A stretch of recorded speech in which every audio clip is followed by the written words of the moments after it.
যারা ধান খেতে পাট খেতে মাননীয় স্পিকার থাকতে হতো 5ই আগস্টের পরে তাদের জীবনের কি পরিবর্তন হয়েছে তারা তাদের প্রতিবেশীরা মাননীয় স্পিকার খুব ভালো করেই জানে। আমাদের একজন সরকার দলীয় মাননীয় সংসদ সদস্য তার এক বক্তব্যে বলেছেন যে এখন অনেকে গাড়ি চড়ে যে আগে তারা কি চড়তো বা রিক্সায় চড়তো এখন তারা গাড়ি চড়ে, এরকম একটা কথা বলেছেন মাননীয় স্পিকার। মাননীয় স্পিকার আজকে মাসের কত তারিখ? 28। আমি রেন্টে কারে ভাড়া নিয়ে একটা গাড়ি আমি ব্যবহার করা লাগে আমার নিরাপত্তার জন্য, তো সেই গাড়ি ভাড়াটা এখন মাননীয় স্পিকার দিতে পারিনি মাসের শেষ।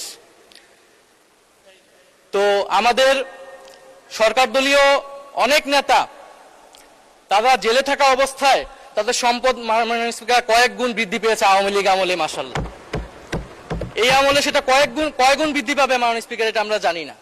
যারা ধান খেতে পাট খেতে মাননীয় স্পিকার থাকতে হতো 5ই আগস্টের পরে তাদের জীবনের কি পরিবর্তন হয়েছে তারা তাদের প্রতিবেশীরা মাননীয় স্পিকার খুব ভালো করেই জানে।